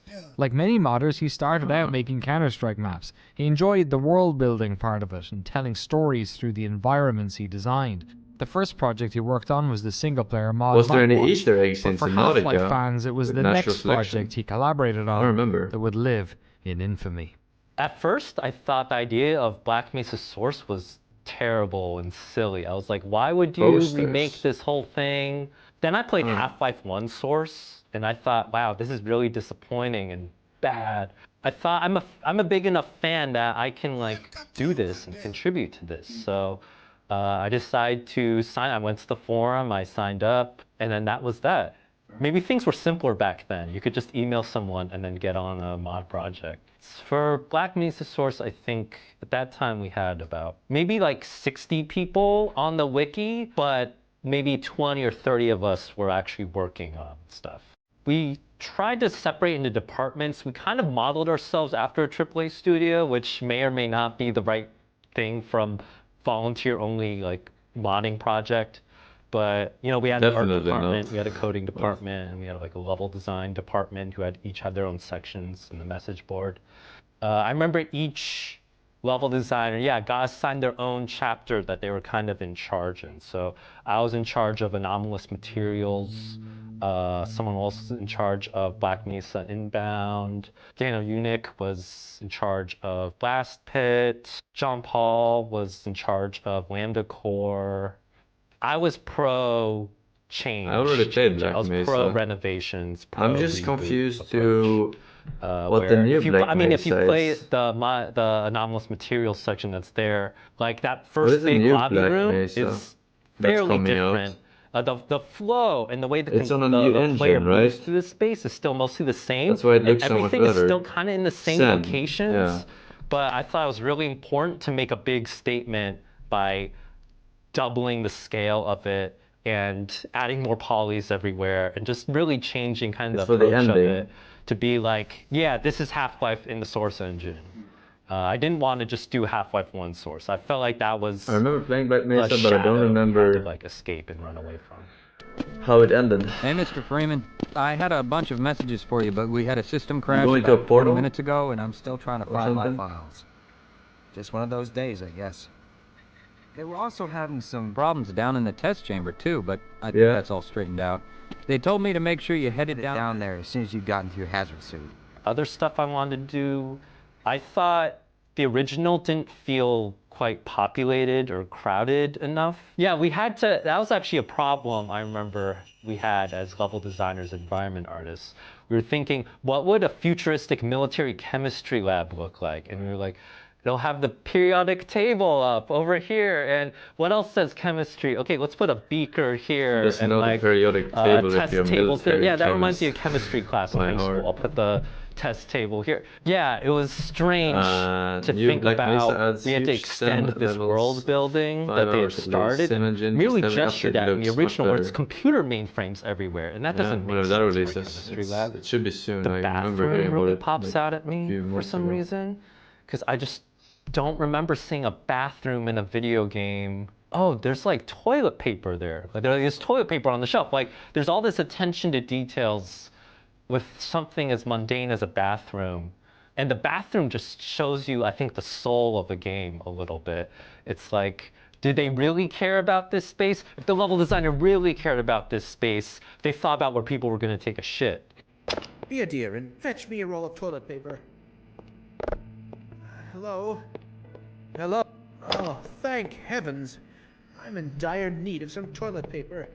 Black Mesa started out as a mod, but during its near decade-long development, eventually evolved into a single-player game of its own. In fact, it's not even done yet. Crowbar Collective recently released footage of their epic redesign of the infamous final chapter Zen. According to the trailer, we should be able to play it in early 2019. As you can imagine, a lot of designers have come and gone on the project over the years, and creative leadership has even swapped a few times too. Robert left the Black Mesa team years ago, but remembers his time on the project fondly.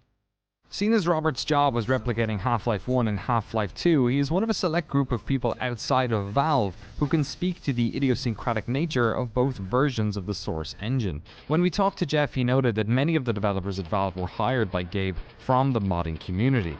And according to Robert, that modding spirit is everywhere in the design of Half-Life. When they're making Half-Life 1, they're basically modding the Quake engine and just putting all these hacks into it.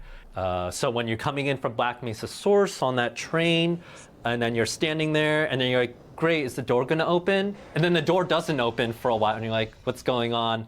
And then there's a level change, and you're like, why is there a level change? I'm already here. And that level change is a hack so that they can swap out that moving train for a fake static train, and then the door can move at last. I remember trying to read through the squad AI in Half-Life. Problem solving. And I remember AI in Half-Life cannot talk and move at the same time. Like AI in Half-Life cannot do this. They cannot do like more than two things at once. They have a schedule full of tasks, so they have to say something and then they can move. That's why the soldiers have to stop and hide somewhere and then reload their gun.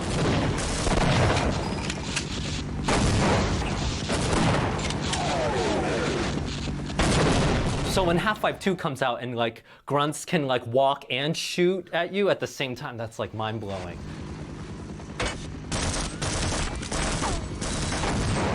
They don't actually perform as a squad. Like they're still basically independent agents that just happen to take turns like shooting at you. They're still not really centrally coordinated.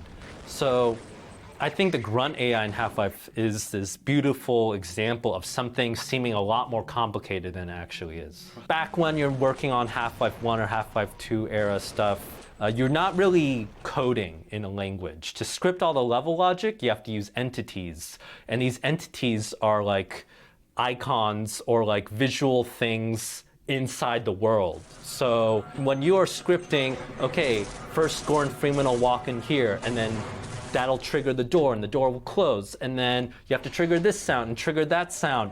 Each of those is like an independent thing that like the level designer had to make and then manually like connect to this other thing.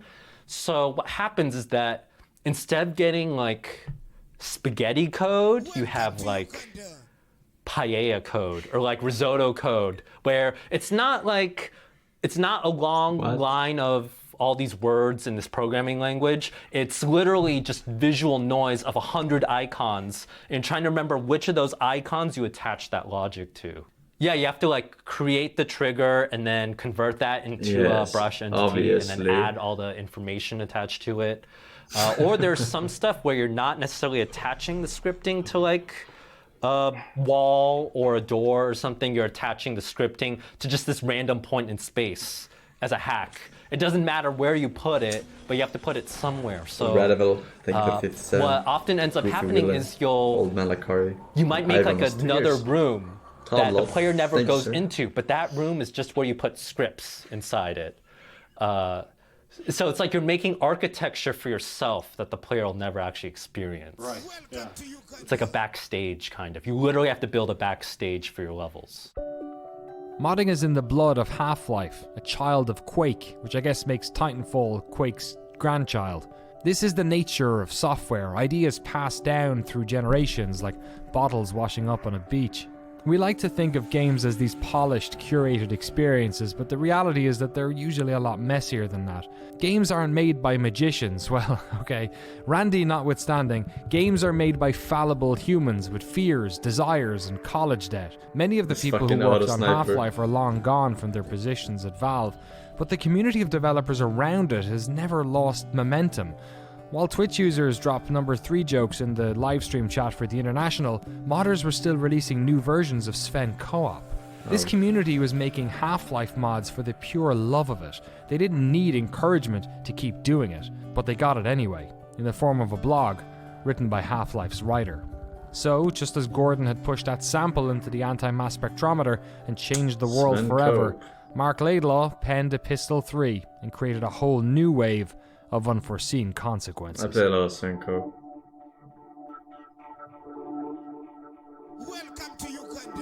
That was some good shite. That was some good shite. Subway.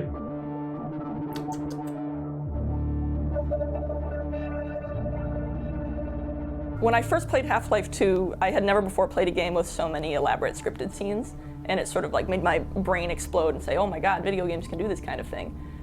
These days, I mostly appreciate it as sort of like a nostalgic trip back to my teenage years, and it can make me feel the way I felt back then when I was first discovering that video games could do these complicated things. The boat scene I loved when I first played it because I sort of didn't really expect it, you know?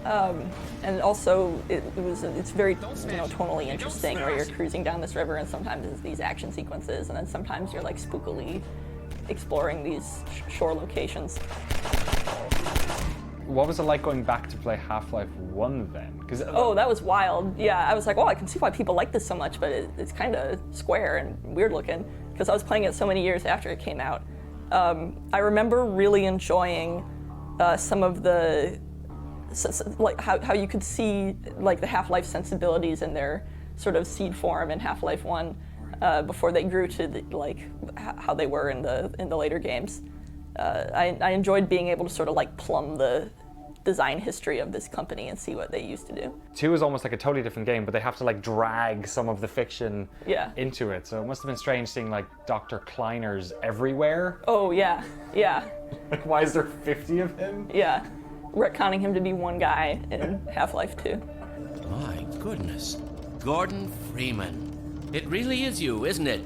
So last year, Mark Laidlaw, the writer of Half-Life, made a blog post that was a gender-swapped telling of, we suppose, his pitch for the story of Half-Life 3. It's a letter about everything that happened in Half-Life 3, but also seemingly there's a lot you can read into it that seems to be about Valve. It seems to simultaneously be a story about these characters who are worn out also by Valve. There's all these double entendres. Sorry, what did the gender swap have to do with anything? It caught me really off guard. I was like, what?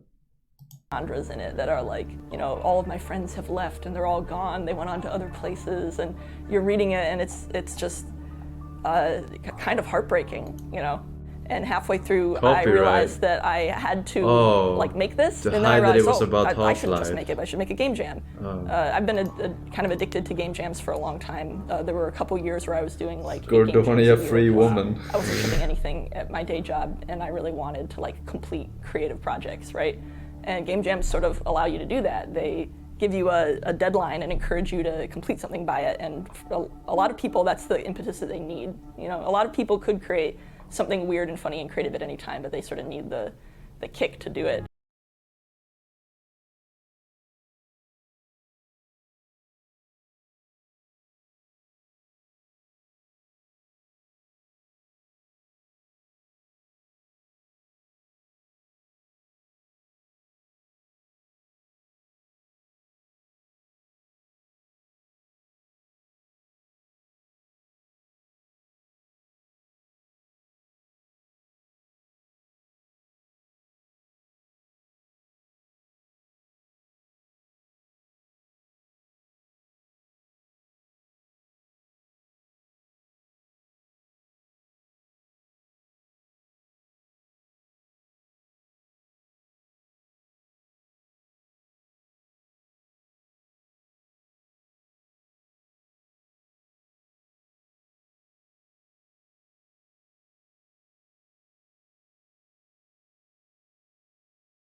It seems that the posting of Laidlaw's blog and the decade-long silence from Valve has almost handed full creative ownership of the franchise over to its fans. Here's another thing. Valve has a terrific in-house documentary team, a talented crew who frequently make videos about Dota, including the wonderful documentary Free to Play. But when the 20th anniversary came and went, we heard nothing from Valve. And it wasn't a surprise. The only reason we set off on this journey was to do what needed to be done, to allow Half-Life fans the chance to revel in their nostalgia for a while, and to try and figure out why it was that we're all still obsessed with this game 2 decades later. I still don't have my answer, but it does feel like we're getting closer.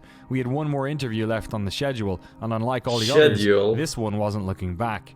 It was looking to the future.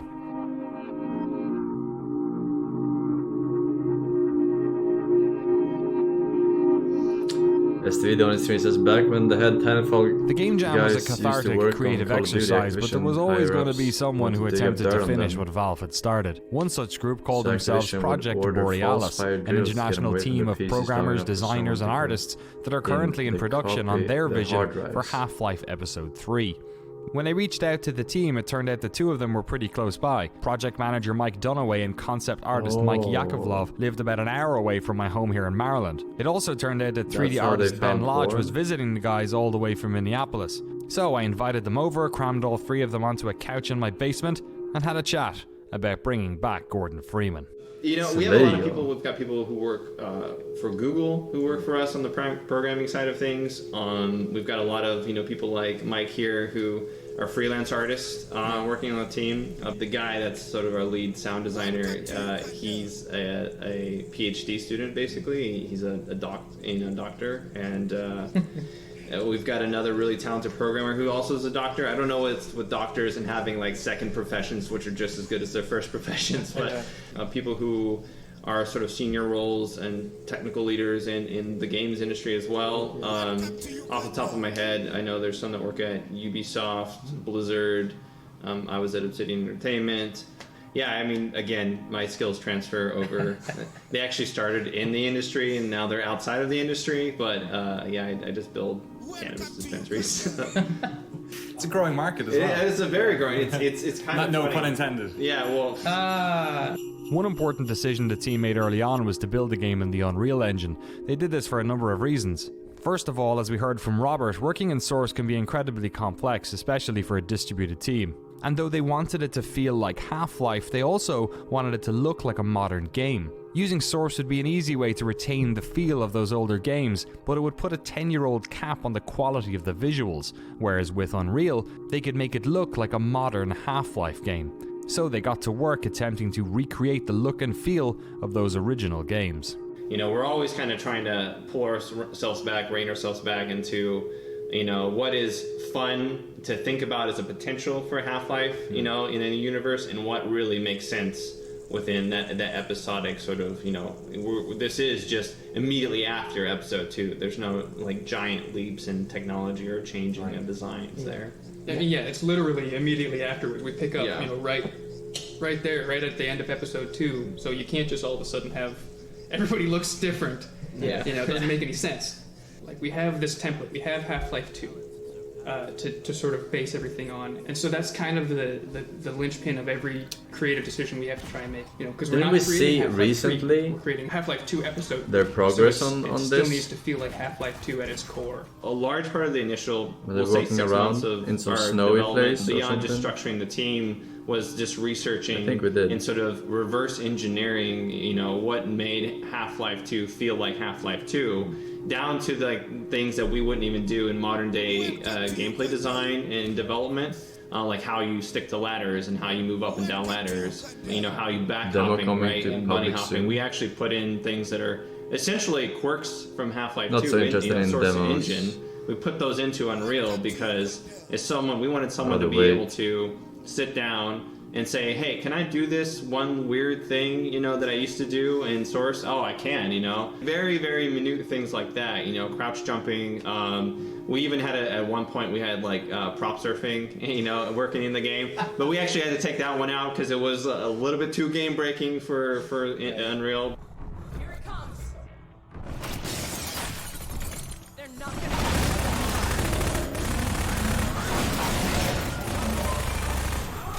There's a lot of things about original Half-Life 2 weapons that don't make any sense. But the SMG doesn't have a grenade launcher, but it shoots grenades.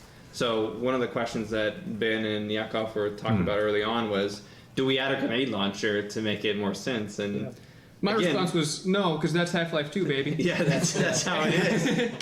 They made a lot of weird decisions like that, and whether we agree with them or not for like a modern next-gen game, we're not making a modern next-gen game in some regards. We're making a modern interpretation of an old game. Right. Yeah. So we need to sort of leave some of that silliness and that quirkiness in there sometimes. The guy who's modeling all of our weapons, he goes through and he'll pull out the source models and go, okay, how can I interpret this to make it look good? Because the originals are very low poly, and they're only really made to be seen from the view that you see them from. Whereas we don't have a difference between a world model and a view model. So everything's got to look good, and it needs to look good from all angles.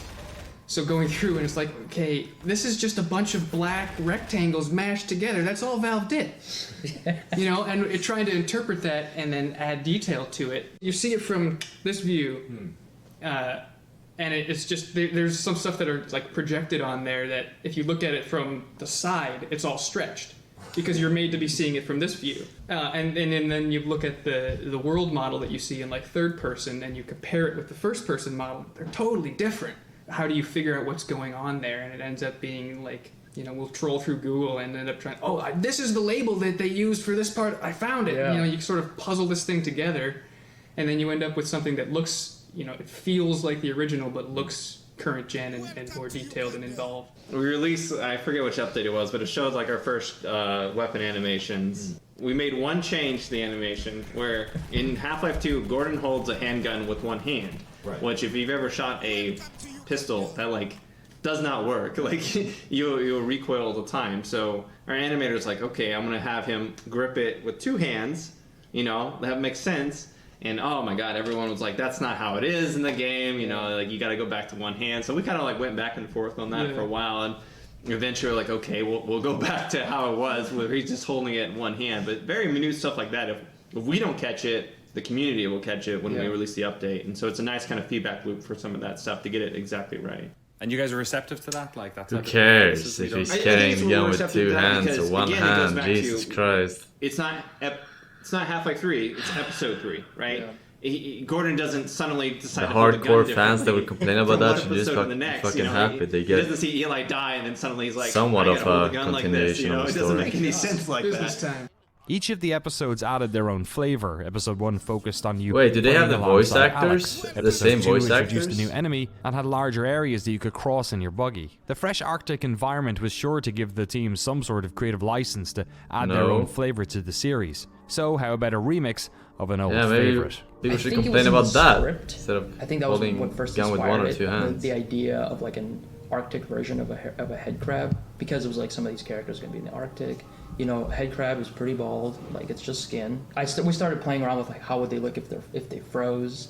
Maybe they would just be frozen in the snow and then you can break them. But then something I think came up. I was like, well, what if we kind of modify it to be like a polar bear in some sense? So the skin is dark like a polar bear skin. It's got matted, gross, yellowish white fur on the top, and it's adding just fur on it or adding just hair on it would be enough that it still is an iconic thing. It still has the same silhouette, the same shape, but it just sets it in that environment perfectly. So I just kind of quickly that's how evolution works. Little photo bash of a head crab with he's got crab the front claws are a little bit more crab like. They have that texture. The skin is a little bit darker, and the fur is a little bit more gross and matted, blood on it and stuff like that. And then when it got put in the update, it didn't get I wasn't expecting it to get any negative reaction, but it didn't get any negative, almost none. It's pretty clear that in comparison to all the other Zen life that is in the Half-Life universe, the head crab is something that is changing. Or at least in Half-Life 2, there's multiple variations of head crabs, right? So we took it a step further and we're like, well, if anything is going to be changed in the Arctic, it would be the head crab, because it's this bald little thing, and does it really survive in these harsh temperatures? So we're like, well, if we're to use head crabs as if they're still weaponizing head crabs, the Combine, then they're going to want to make it in an environment that can, resist the cold. Yeah. So yeah, that's what we have it in our internal sort of lore that they've Oh, done so they get experiments, and that's hair? how they've sort of evolved. The ones that these got the head crabs crab into the hairy, on them? furry version of themselves, and with that comes some different variants in how they play, because each head crab variant has a different sort of zombie variant that goes with it, and it affects Gordon in a different way, and so we've kind of played around with that while still trying to keep it within the sense of what makes sense, and nothing that's truly too far out there. During the first 12 months, they built their source-mimicked engine and focused on establishing their distributed workflow. The team is taking the project slow and steady and plans to work on Project Borealis for a number of years. The next phase involves creating assets and building out a public A/B test tech demo set in a snowy version of Ravenholm. The road ahead is long, but their hope is that all their hard work will result in something very special for fans. There's a lot of self-inflicted pressure, we inflict our own pressure on ourselves. A good return on that ultimately, investment. we don't want to be another Valve in the sense that we become this project that, okay, now this is the Episode 3 project, and suddenly people transfer their expectations of what they wanted Valve to do to us, and we're doing this as a volunteer. So I think there's certainly, for me at least, there's some pressure there. That we all are Why here doesn't because Valve we're just hire them passionate and make about Half-Life Half-Life. 3? We're passionate about making a cool and They're exciting. not and fun revolutionizing Half-Life enough. experience. They're I basically would want making people to Half-Life understand that 2. we're not just trying to cash in on some trend 3. or anything like that. We're doing this because we care about it, and we're going to put as much care and effort into They're it not as we making can. it revolutionizing And some of enough us are our day. reordering our entire lives, or, taking different shifts at work so that we can have more time to do game dev stuff. Even That's though, exactly what they want to do. Yes, work but is that's not paying what Valve money, and wants this to is do. not. We want to I'm be just here answering the doing question. this. Yeah. Why do you think you have that passion? Like, why reorder your lives, and why do it? I think for a lot of us, it's the impact that Half-Life 2 had on our younger years. I'm 30. Half-Life 2 came out when I was in high school, and just watching not only Half-Life series grow and change and stagnate, over time, but watching Valve grow and change, and kind of just feeling like, this isn't just. I haven't really just been involved in Half-Life for a year. I've been involved in Half-Life for over a decade. But seriously, take fucking 10 million out of the fucking international prize pool and just fucking get over it. Is that what this is all about? Get over with it. Closure.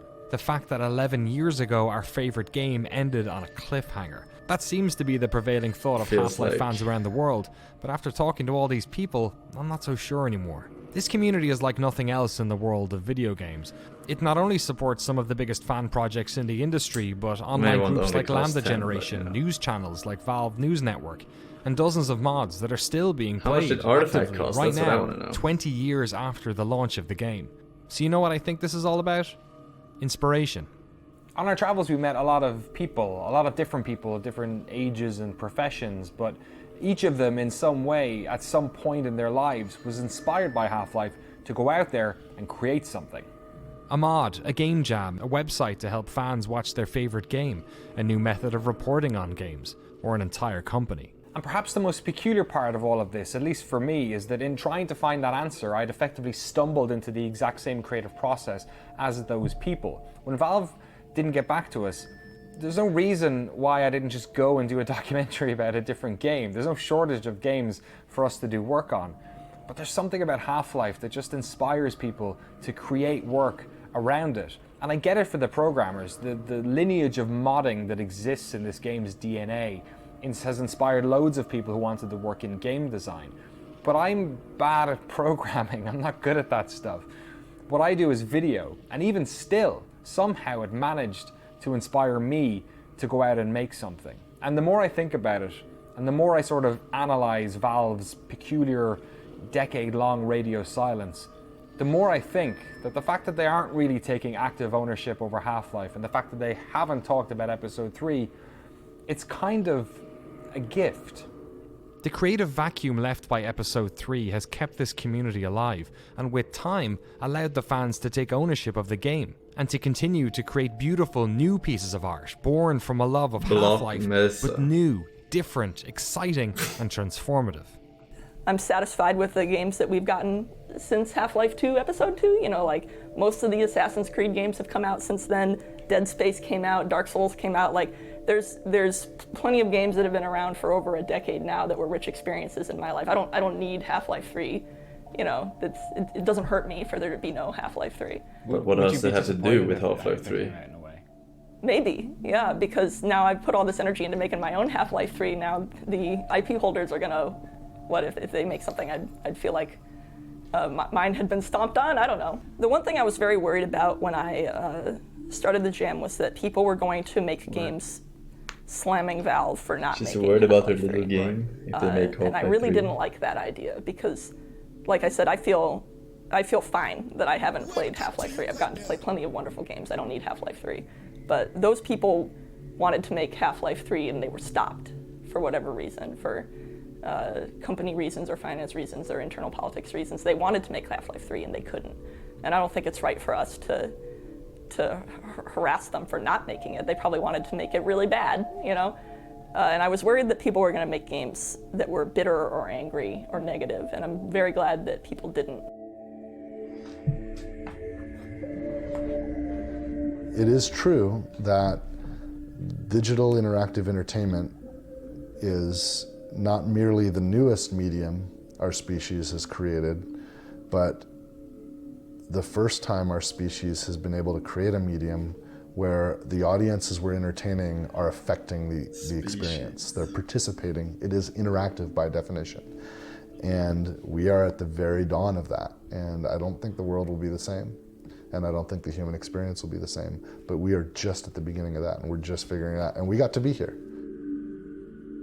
Are we at a point where it's hard to come up with new ground to stomp on in first person? I think you're always thinking that it's hard to come up with something new, right? But then someone will think of it or find it, and we'll all go, "Oh my God, how did we not think of that?" Right. Yeah, I guess my kids have probably never played Half-Life. I know they've played Portal and things like that, but right. I don't know that they've ever played Half-Life. What's it like? I'm gonna have to go home and fix that tonight.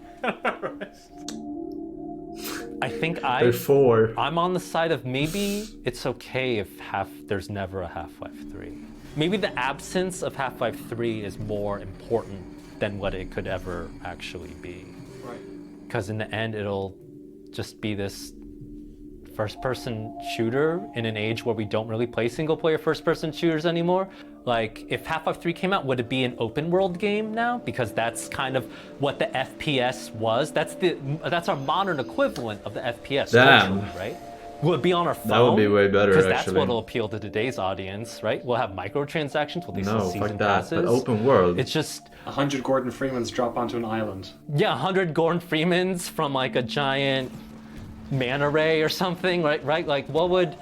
It's really difficult to imagine how current industry conditions would change what Half-Life 3 is, because the industry is so different from 2004 or 1998. It's a huge part of sort of my story and the legacy of covering that company and that game. I think we all hope that they're going to make new great things, and whether those are Half-Life branded or not, I think we just want more games from Valve. But look, now that Campo Santo's there, they're doing in the Valley of Gods, which I'm really excited about. Whether it's branded Half-Life or not, oh yeah, this game. Didn't we see that like 2 years ago? Those magic moments on again. E3. But you know, a lot of people that made those games have gone off and done things, and it's, you know, something new. And Portal was a great example of Valve bringing in new talent 4 years to, ago. You know, work with them to come up with something new. So that's why I'm excited about Campo Santo, because the Valley of Gods, that trailer looks incredible, and from what I've heard, that game is only getting sort of bigger in scope now that it's inside of Valve. So, you know, that's the one I think, to me, you know, could that be the next Half-Life level sort of experience coming from Valve? We'll see. No. Maybe the G-Man will wake up Gordon once again. There'll always be a part of me that hopes that one day that will come true. But no matter what Valve does or doesn't do, the legacy of this game will continue to radiate from that blast chamber in Black Mesa. The world of first-person games was changed forever, and so too were the lives of fans and creators all around the world. The more time moves on, the fewer of us there'll be that remember how important Half-Life was, and its influence will exponentially decay. But no matter how small it gets, I'd like to think, at least, that it'll always be there.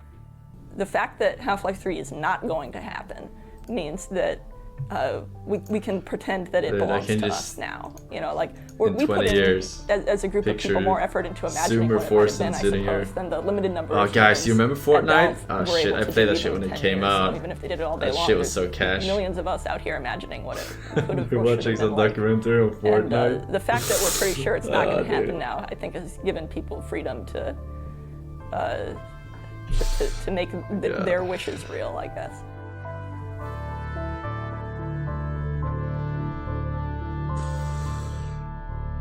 $4,933 people who funded this production. Production in auction. Alright, I learned some new shit. I know. You're living in the past. That experiment is single-handedly responsible for inspiring my career in science. How much recognition do you think you're going to get for reproduction, though? You should focus on inventing something new and unique. He does have a point. Is this an Easter egg? I didn't know this one. Replication, I assure you. For one, it shows how far our field has come since the original study was published, and to say nothing of the modern perspective necessary to monitor its influence. I mean, combined with today's technology, I've recreated... Ah, I can't stand to hear another word of this malarkey. Don't mind him, but here's something to think about for the next time. Creativity is the art of hiding your influence. Now let's get back to work. We should at least try to look busy. Try to look busy. This is the story from the official writer.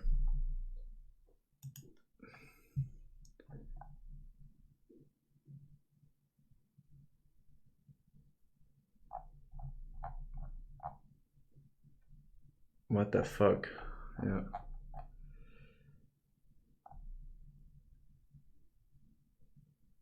Oh. That's a bit. Play it in TTS. No, I think not. Play Half-Life 1. I will play the Sen one, Black Mesa Sen, whenever that comes out. Maybe later this year, actually. Maybe later this year, no? It's possible. Xen! Alright. Fucking. It's possibly.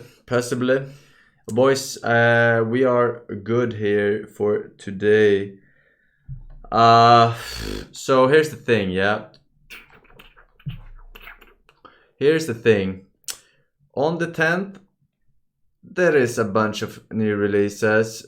And then there's also Borderlands on the 13th. And there's just a ton of shit coming up on the 10th. So I might take a break tomorrow, you know, before all that commences. But we'll see. I'll let you know, alright?